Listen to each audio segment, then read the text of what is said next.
शौकत पराचा साहब, आपने तो सियासत को बड़े अरसे से आप देख रहे हैं, क्या ये एक नया ट्रेंड पाकिस्तान की सियासत के अंदर शुरू हुआ है? क्योंकि पहले ये होता था कि जी हम लोगों के बेडरूम के अंदर जो मामलात होते थे उसको हम डिस्कस नहीं करते थे, हम उस पर बात नहीं करते थे, मगर क्या ये पहली दफ़ा हुआ है पाकिस्तान की सियासत के अंदर कि जो लोगों के अंदर घरेलू मामलात हैं उनको इस तरह अदालतों में लाया गया है और इलेक्शन से पहले उनके पर फैसले हुए हैं?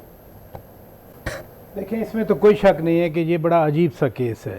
अगर किसी ने शादी की है, दूसरे ने शादी के हवाले से कहा कि जो स्टेटमेंट्स आई कि मुफ्ती सईद साहब की बात कर रहा हूँ कि बताया नहीं गया था कि इद्दत पूरी हुई है या नहीं हुई, लेकिन हम तो सियासत छोड़ें, माशरत में यही कहते हैं कि शादी तो एक पर्सनल मामला है।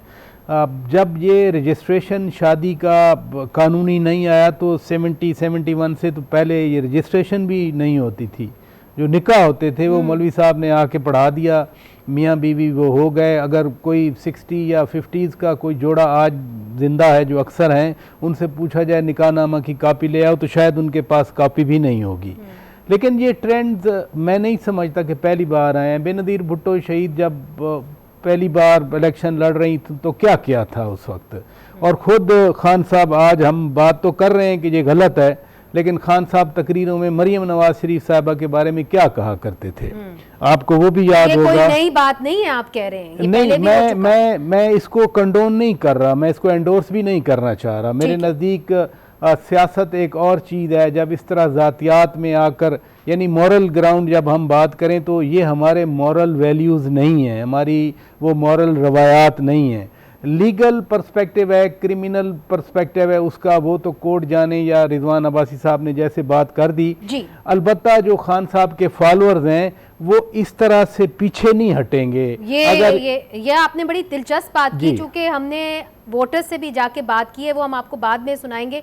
मगर निदा अली साहिबा, आपसे एक सवाल करूंगी, चूँकि यहाँ पे रिजवान अब्बासी साहब ने कहा कि जी खाविर मानिका जो है वो अपना राइट जो है रजू करने का, जब वो इद्दत में थी बुशरा बीबी, वो लूज़ कर सकते थे, तो इसीलिए वो कंप्लेनेंट थे और इसीलिए जो है एक जस्टिफिकेशन बनती है जो केस का फैसला सुनाया गया है। मगर क्या इस हद तक प्राइवेट लाइफ के अंदर इंट्रूजन जो है आपने पहले देखी है केसेस के अंदर, अदालत के अंदर, आम केसेस के अंदर, जब ख़वातीन जो हैं वो फिर से शादी करना चाहती हैं?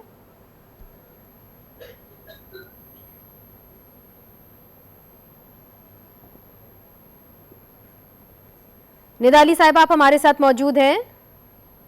हाँ जी, मैं बताती हूँ जी। जो उन्होंने रुजू का बीच में कहा है ना, तो देखें, एक तो पॉइंट ये है कि ये केस 6 सालों के बाद लाया गया है, और अगर आप इसकी जजमेंट भी पढ़ें तो उन्होंने कहा वो प्लान कर रहे थे रुजू करने का, 48 डेज या कोई इस तरह की है। तो अगर वो करना चाहते हैं तो वो मेंशन नहीं है कि उन्होंने कोई एक्शन लिया है।